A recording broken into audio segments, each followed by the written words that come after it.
మీ పేరు బ్రదర్? నా పేరు రాము. దగ్గరికి రండి. నా పేరు రాము, నాగర్ కర్నూలు నుంచి. ఎక్కడి నుంచి వచ్చారు మీరు? నాగర్ కర్నూలు నుంచి. ఓకే, ఇప్పుడు నేను చెప్పిందంతా జరుగుతున్నదేనా? జరుగుతున్నది. ఆ. అయితే మీ ఉద్యోగం ఎట్లా పోయింది? నా ఉద్యోగం నాకు హెల్త్ బాగాలేక నేను లీవ్ పెట్టినాను. 6 months అప్రూవల్ ఇచ్చిండ్రు. లాస్ట్ 2 months అప్రూవల్ ఇవ్వలేదు. అయితే నేను యూనియన్ పెట్టినామని చెప్పేసి మేము యూనియన్ లో కొంచెం యాక్టివ్ రోల్ గా ఉంటున్నాను. నేను ఇవన్నిటిని క్వశ్చన్ చేసి మెయిన్ గా నేను క్వశ్చన్ చేసింది ఏంటంటే మాకు ప్రమోషన్లు లేకుండా డిప్యూటీ జనరల్ మేనేజర్ గా మొత్తం రిటైర్డ్ వాళ్ళని ఎందుకు పెట్టారని అడుగుతున్నాం. ఫస్ట్ నుంచి అడుగుతున్నాం. అదొకటి. గవర్నమెంట్ పిఆర్సీ ప్రకటించింది. పిఆర్సీ లో కూడా 20% మాత్రమే ప్రకటించారు. మిగతా 10% పర్ఫార్మెన్స్ బేస్డ్ అని వాళ్ళే పెట్టుకున్నారు. తర్వాత పే స్కేల్ అడిగినాం, పే స్కేల్ ఇవ్వలేదు. పే స్కేల్ ఇవ్వకుండా ఇట్లా మొత్తం మేము బయటకు పోయి ఇట్లా మీడియా దగ్గరికి ఆడికి ఇట్లా పోతున్నాం అని చెప్పేసి నన్ను టార్గెట్ చేసి అయితే నన్ను మెడికల్ బోర్డుకు హెల్త్ బాగాలేదని పెట్టినాడు. మెడికల్ బోర్డుకు నన్ను పెట్టిరు. మెడికల్ బోర్డు ఏంటంటే క్లీన్ షీట్ ఇచ్చింది, ఈయన ఫిట్ ఉన్నాడు తీసుకోమని చెప్పారు. అయితే నన్ను మెడికల్ బోర్డుకు పెట్టి నా హెల్త్ బాగాలేక నేను యాజ్ పర్ పాలసీ ప్రకారం నేను మెడికల్ బోర్డు సబ్మిట్ చేసేసి నేను ఆఫీస్ సబ్మిట్ చేసేసి నేను లీవ్ లో వెళ్ళిపోయినా. ఇదే రిటైర్డ్ కన్సల్టెన్సీ ఆయన ఒక డీజీఎం 6 నెలలు ఫారెన్ టూర్ పోయిండు. 6 నెలలు. పేరు రవికుమార్ అని, డీజీఎం రవికుమార్. ఆయన 13 ఏళ్ల సంధి కొనసాగుతుండు. 13 ఇయర్స్ నుంచి ఉన్నాడు. పి రవికుమార్ 13 years నుంచి డీజీఎం ఉన్నాడా? 13 years నుంచి డీజీఎం ఉన్నాడు. ఈయన పాలసీలు చేస్తాడు. ఈయన పాలసీ ఏం చేస్తాడంటే ఈయన కళ్ళు సరిగ్గా కనిపించవు, ముందర ల్యాప్టాప్ ఉండదు, ఏముండదు. ఇక ముందర వచ్చి కూర్చొని వాట్సాప్ లో ఇంత పెద్ద మెసేజ్ పెడతాడు. ఆయన 1,50,000 జీతం తీసుకుంటాడు. మా జీతము ఏజ్ ఎంత అయినది? 70 సంవత్సరాలు. 70 years. చదివిన వాళ్ళంతా పెద్ద పెద్దోళ్ళే. All retired. అయితే మన ఈ క్యాడర్ లో అందరినీ ఓసీలోనే ఉంచారు. మా బీసీ ఎస్సీ ఎస్టీ వాళ్ళను ఎందుకు ఉంచలేదని మేము క్వశ్చన్ చేసినాం. అయితే బీసీలు 2-3 డీజీఎంలు ఉండేవాళ్ళు. అయితే వాళ్ళకు ఛాంబర్ ఇవ్వకుండా, ఏసీలు ప్రొవైడ్ చేయకుండా, అంటే పొమ్మన లేక పొగబెట్టి బీసీలను అందరూ ఎలగొట్టారు. అసలు ఎస్సీ ఎస్టీ వాళ్ళకు డీజీఎం పోస్ట్ కి ఇంతవరకు అర్హులు లేరు.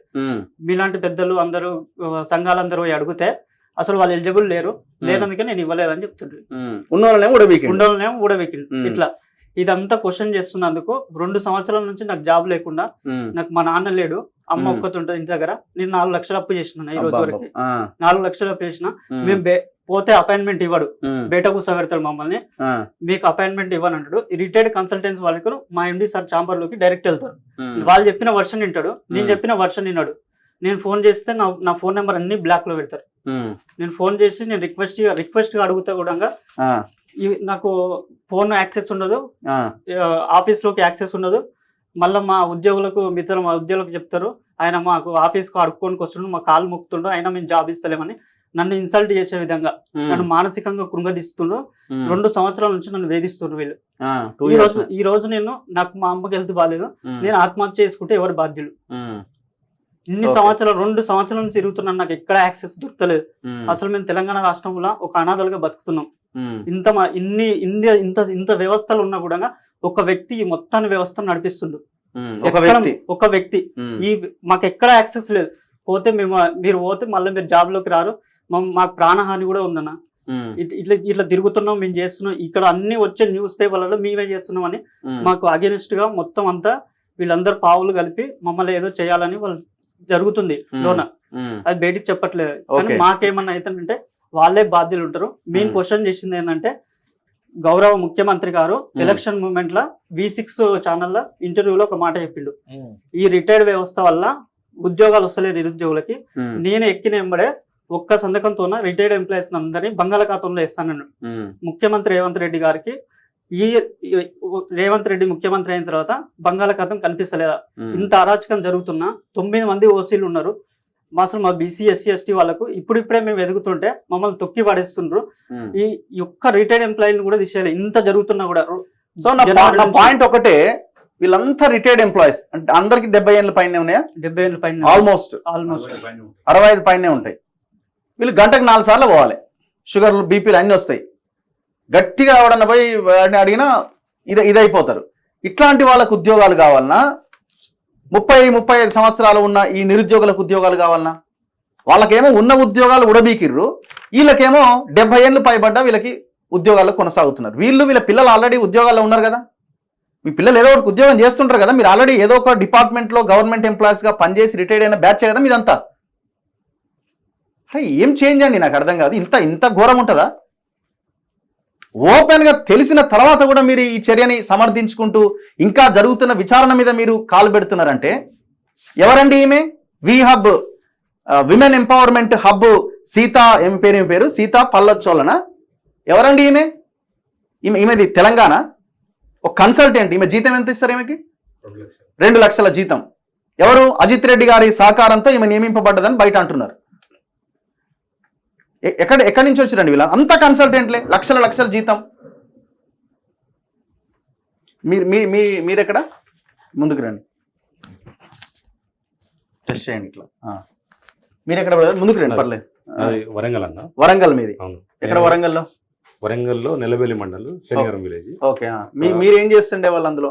నేను ఫస్ట్ జాయిన్ అయింది అసిస్టెంట్ జనరల్ మేనేజర్. ఏ ఇయర్ లో జాయిన్ అయ్యారు? 2013 లో జాయిన్ అయ్యాను. 2013 నుంచి ఉన్నారా? 2013 లో అసిస్టెంట్ మేనేజర్ గా జనరల్ మేనేజర్ గా జాయిన్ అయ్యాను. నేను జాయిన్ అయినప్పుడు నాకు ఇచ్చినటువంటి పోస్టింగ్ ఏంటంటే మన assistant general manager ST subplan. నాకు మన రాష్ట్రంలో ఉన్నటువంటి ఉమ్మడి రాష్ట్రం ఉండే, ఉమ్మడి రాష్ట్రంలో ఎస్సీ ఎస్టీ సప్లాన్ సంబంధించినటువంటి ఇన్ఛార్జ్ ఇచ్చారు నాకు. మళ్ళీ నాకు వెంటనే 15 రోజుల్లో ఎస్టీ సప్లాన్ తీసేసి విజయనగరం శ్రీకాకుళం పోస్టింగ్ ఇచ్చారు. అక్కడ నుండి మళ్ళీ స్టేట్ బైఫర్కేషన్ లో 6 నెలలకి మళ్ళీ తీసుకొచ్చి నల్గొండలో వేశారు. నల్గొండ నుండి తీసుకొచ్చి నల్గొండ జిల్లాలో మొత్తం అంతా పర్ఫార్మెన్స్ ప్రోగ్రెస్ అంతా బాగా ఖరాబ్ ఉన్నదాన్ని మొత్తం రికవరీ చేసి అన్ని చేసి రిపోర్ట్లన్నీ ఫ్రాడింగ్ అంతా బయటికి తీసి చేసిన తర్వాత అక్కడ నుండి తీసుకొచ్చి వరంగల్ చేశాను. వరంగల్ తీసుకొస్తే వరంగల్లో కూడా ఉమ్మడి వరంగల్ జిల్లా మళ్ళీ డివైడ్ అయిన తర్వాత ఇయర్ ఎంత అరాచకం అంటే నేను చేసిన 10 సంవత్సరాల్లో 7 సార్లు ట్రాన్స్ఫర్.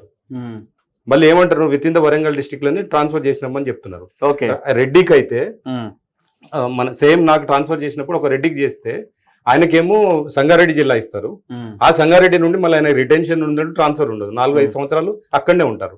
అలాగే ఇంకొక అతను మన ఈయనకి చాలా అత్యంత ప్రియమైనటువంటి లెఫ్ట్ రైట్ ఇద్దరు ఉంటారు. వాళ్ళకు సేమ్ సొంత జిల్లాలో ఉంటారు. వాళ్ళు ప్రమోషన్ వచ్చినా కూడా అదే జిల్లాలో 8 సంవత్సరాలు ఉంటారు. మరి వాళ్ళకి ఇచ్చారు సార్, మాకు ప్రాబ్లం ఉంది, నాకు 2-3 చిన్న పిల్లలు, నేను మూవ్ చేయలేను అని చెప్పేసి చెప్పాను. నా హెల్త్ ఇష్యూ సార్ ఇది మీద. కిడ్నీలో స్టోన్స్ 34 mm. ఇంత పెద్ద సైజ్ స్టోన్స్ వస్తాయి. స్టోనా? అవును.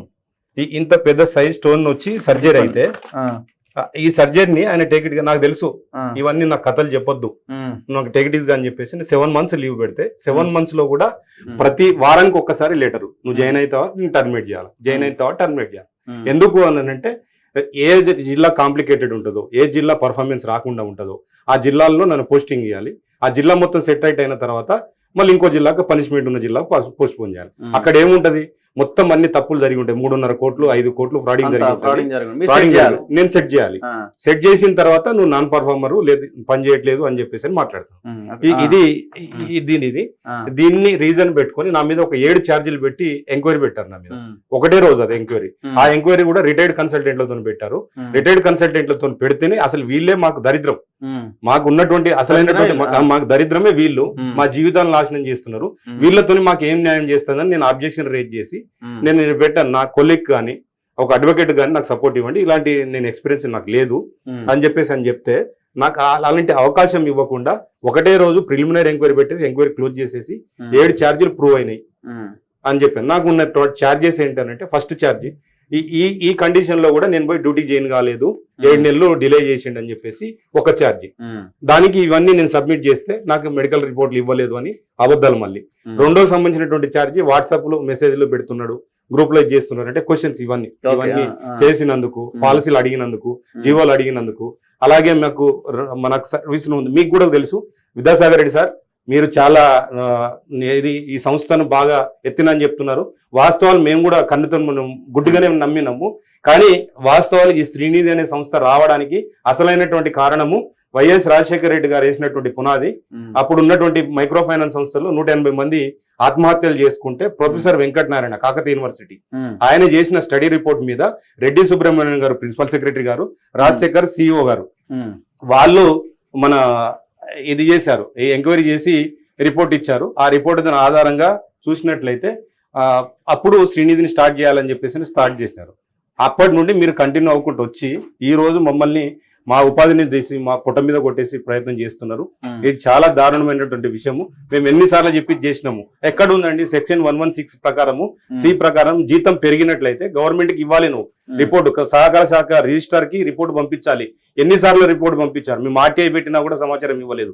నాకు ఇచ్చినటువంటి ఛార్జీలు ఆర్టీఐ సమాచారం పెట్టి బయట లీక్ చేస్తున్నాం అంటున్నాను. ఆర్టీఐ సమాచారం తీసుకుందే సమాచారం రహస్యాల్ని బయట పెట్టడానికి. అలాంటప్పుడు దాన్ని కూడా నాకు ఛార్జీ కింద పెట్టి పనిష్మెంట్ ఇస్తారు. ఎస్సీ ఎస్టీ కమిషన్కి వెళ్ళినందుకు పనిష్మెంట్ ఇస్తారు, అది కూడా ఛార్జీ కింద పెడతారు. అలాగే మన ఏది నా హెల్త్ బాగాలేకుండా నేను లీవ్ లో ఉన్నప్పుడు కూడా స్టాఫ్ ని ప్రోత్సహించి చేసిన అని చెప్తున్నారు. ఈ రకంగా నా మీద మీరు చేసి ఎంత సంపాదించుంటాడు మనోడు? బాగా సంపాదించుంటాడా సార్? మాకు బయట తీసుకొచ్చినటువంటి డైవర్షన్స్ ఇవి. మాకు లెక్కలు లావాదేవీలు ఏమీ తేడా తెలియదు. ఏం ఎంక్వైరీ జరగలేదు, ఏం తెలియదు. లోపల ఏం జరుగుతుందో మాకు తెలియదు. మేమంతా బయట ఉన్నటువంటి వాటిని చూసినట్టు చేస్తున్నాము. ఇది 2,10,00,000 రూపాయలు 2 సంవత్సరాల బడ్జెట్ ని మీరు ఎర్రబెల్లి దయాకర్ రావు గారికి ఇచ్చారు.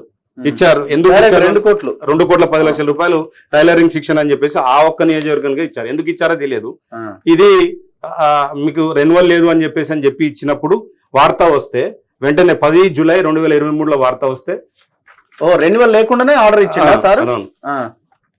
మీకు 2023 14 రోజులనే జియో వచ్చేసింది.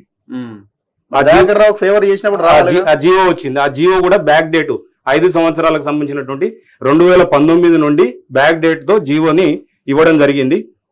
ఆ జియో ప్రకారంగా ఏమని ఆ పాత 3 సంవత్సరాలు, కొత్త 2 సంవత్సరాలు అని చెప్పి ఒకేసారి బ్యాక్ డేట్ తో 5 సంవత్సరాలకు జీవో ఇచ్చారు.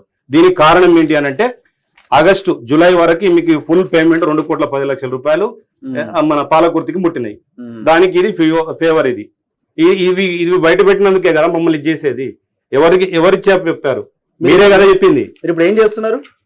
ఏం లేదు సార్, ఖాళీగా బయట వచ్చినటువంటి వాటిని కూడా ఏదైనా మేము బయట మైక్రో ఫైనాన్స్ ఇన్స్టిట్యూషన్ లో ప్రయత్నం చేసుకుంటే అక్కడ బ్యాక్ డౌన్ వెరిఫికేషన్ లో మాకు సంబంధించినటువంటి నెగటివ్ ఫీడ్బ్యాక్ ఇచ్చి మాకు సంబంధించినటువంటి ఉద్యోగాలు రానియకుండా చేస్తున్నాడు. మళ్ళీ ఇంకొకటి థ్రెట్ ఏంటంటే నువ్వు ఎక్కడికి పోయినా కూడా మళ్ళీ నా కళ దగ్గరికి రావాల్సిందే, నేను కరుణిస్తేనే నీకు జాబ్ రావాలి, లేకపోతే రాదు అని చెప్పేసి అని నాకు సంబంధించినటువంటి బ్యాక్గ్రౌండ్ వెరిఫికేషన్ నెగటివ్ ఇస్తుంటే సీతక్క గారికి కూడా చెప్పడం జరిగింది. సీతక్క గారు ఫోన్ చేసినా కూడా నేను ఏం చేయట్లేదు అని చెప్పేసి అన్నాను. మీరు ఏం చేయకపోతే మీరు ఏ కంపెనీలకు ఫోన్ చేశారో, మీకు ఎవరెవరు బ్యాక్గ్రౌండ్ వెరిఫికేషన్ వచ్చారో ఆ డేటా మొత్తం మా దగ్గర ఉంది. అవన్నీ కూడా మేము ఆధారాలతో సహా బయటపెడతాం. రైట్. మీరు బ్రదర్, మీరు ఎక్కడ? ముందుకు రండి. ఏ ఊరు మీది? వరంగల్ జిల్లా ఆత్మకూరు మండలం. మీరు ఏం చేసేది? నేను శ్రీనిధిలో 2018లో అసిస్టెంట్ మేనేజర్ గా జాయిన్ అయ్యాను సార్. శ్రీనిధిలో 2018 ప్రజెంట్ ఇన్సిడెంట్స్ ఎక్కడ జరిగిందంటే సంగం మండల్లో నేను అసిస్టెంట్ మేనేజర్ పనిచేస్తుంటున్నా. నాకు అత్యవసర అవసరం ఉండి వేరే వివోఏ దగ్గర అప్పుగా తీసుకున్నా. అప్పు కాయిదాలు ఉన్నాయి, అన్ని ఉన్నాయి. అమౌంట్ కట్టేసిన తర్వాత ఇది కావాలనే మా రీజనల్ మేనేజర్ సైద్ రెడ్డి అని ఉంటాడు, అతనికి నాకు కొంచెం ఇష్యూస్ జరిగినాయి. అంటే నేను పని చేస్తున్నా కూడా కావాలనే కొంచెం నన్ను ఇబ్బంది పెట్టేది అతను. ఆ విధంగా అతను నేను వర్క్ చేయట్లేదు, నన్ను ఇబ్బంది పెడుతుంటే మీరు డ్రైవింగ్ నేర్చుకోవడానికి వస్తున్నారు ఫీల్డ్ కి, డ్రైవింగ్ నేర్చుకుంటున్నారు ఫీల్డ్ కి వచ్చి నేను అట్లా చేస్తలే అని చెప్పేసి ఆ మాట అతనితో కొంచెం గట్టిగా మాట్లాడాను. మాట్లాడితే నన్ను కావాలనే ఉద్దేశంతో నేను అప్పు తీసుకున్నా, కట్టేసిన అప్పు కాగితం ఉంది, దాన్ని చేస్తూ హెడ్ ఆఫీస్ కి మెయిల్ చేస్తే నేను వితౌట్ ఎంక్వైరీ ఏం చేయకుండా నన్ను టర్మినేట్ చేయాలి. ఇందులోనే వీళ్ళతోనే ఉన్నారు మీరు? టర్మినేషన్. దీని మెయిన్ కాజ్ ఏంటంటే నేను కూడా యూనియన్ లో యాక్టివ్ మెంబర్. ఓకే.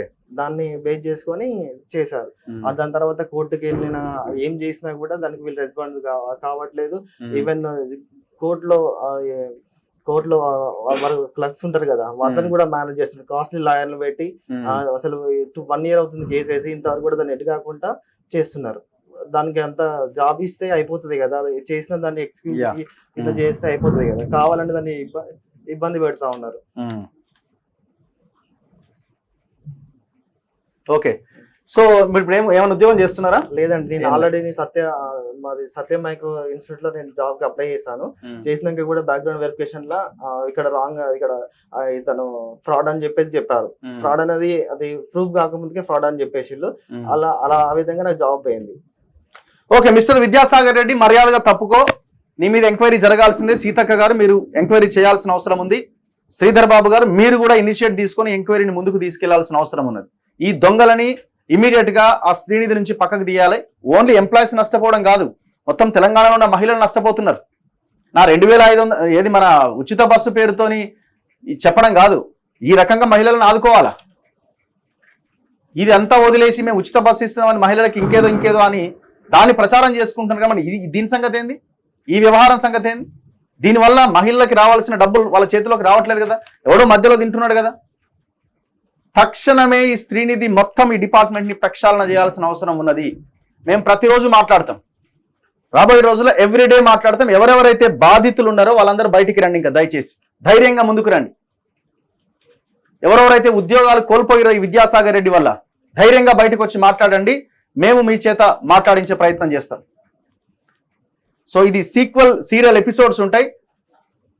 మళ్ళీ ఇంకా ఎవరైనా చంద్రశేఖర్ రెడ్డా, అజిత్ రెడ్డా, లేకపోతే ఇంకొక ఆయన ఈ విచారణను అడ్డుకోవాలని మీరు చూస్తే మీరే దోషులుగా మిగిలిపోతారు. అండ్ దట్టు ఇంకొకటి, ఆ 4 ఆఫీసర్లు కంటిన్యూ కావాలి, వాళ్ళే ఎంక్వైరీ చేయాలి. ఇంకా కొత్త వాళ్ళని మార్చాల్సిన అక్కర్లేదు. ఇంకెవరైనా నిఖార్స్ అయినా ఇంకా బలమైన వాళ్ళని నియమిస్తే ముఖ్యమంత్రి ఇంకా సంతోషం. సో రేవంత్ రెడ్డి గారు ఈ విషయం మీ దృష్టికి వచ్చిందో లేదో ఇమీడియట్ గా దీని మీద ఎంక్వైరీ చేయాల్సిన అవసరం ఉంది. మీ దృష్టికి రాలేదని కూడా నేను అనుకోను. మరి ఇప్పుడు సీతక్క గారు రేవంత్ రెడ్డి గారికి చాలా దగ్గర కదా అని చాలా మంది అనుకుంటారు వీడియో చూసిన వాళ్ళు. మరి ఇప్పుడు ఈ సందర్భం చూస్తే మరి మిగతా వాళ్ళంతా ఆమె మీద ప్రెజర్ పెడుతున్నారంటే మరి ముఖ్యమంత్రిది నడుస్తలేదా, లేకపోతే సీతక్కది నడుస్తలేదా, లేదు సీతక్కకి రేవంత్ రెడ్డికి మధ్యలో నడుస్తలేదా? ఏమనుకోవాలా మేము? ప్రజలేం భావించాలా? సో తక్షణమే ఎంక్వైరీ జరగాలి. ఈ దొంగలందరూ రేపొద్దున జైల్లో ఉండాలి. చూస్తూనే ఉండండి మన తొలి వెలుగు.